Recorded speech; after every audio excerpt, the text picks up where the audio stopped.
through the Bible. Let us continue to listen to the story of the Israelites, how the people walked through a river, crossing the river Jordan. Joshua chapters 3 and 4. When the spies had brought back their report, Joshua felt that it was time to cross the river. The whole Israelite camp was moved right to the banks of the river, and for 3 days they stayed there, making ready for the crossing. Joshua knew that God was going to do something wonderful, and he told the people to be ready for it. Early in the morning, Joshua gave the word, and at the head of the long column of the people, the priests took up the ark of the covenant. Down into the river they marched till all the priests bearing the ark were standing right in the water. And then a wonderful thing happened. The river stopped flowing. It had been in flood, overflowing its banks, but suddenly upstream the water gathered in a great mass, but did not flow down, and downstream it flowed away towards the Dead Sea, and the riverbed in front of the Israelites was dry.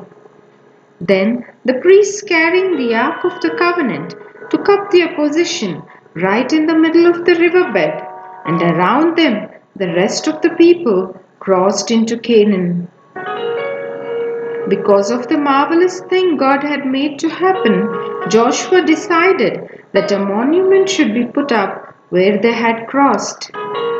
One man from each of the 12 tribes went down to the riverbed and picked up a large stone from the place where the priests had stood.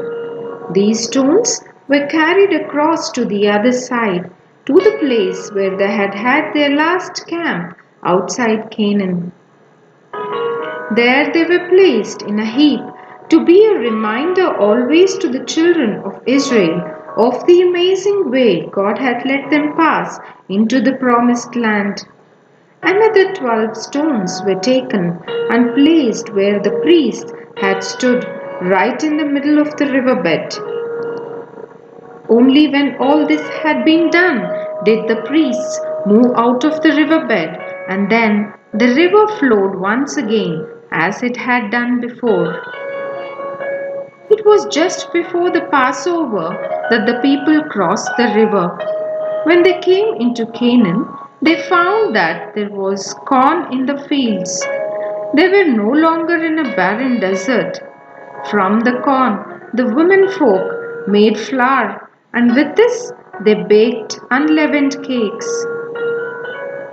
On the day after the Passover, they first ate of those cakes, and when they did, God stopped giving them the manna from heaven. From then on, they must eat the food of Canaan. The Israelites were now ready to face their first challenge. Ahead of them was the heavily defended, walled city of Jericho.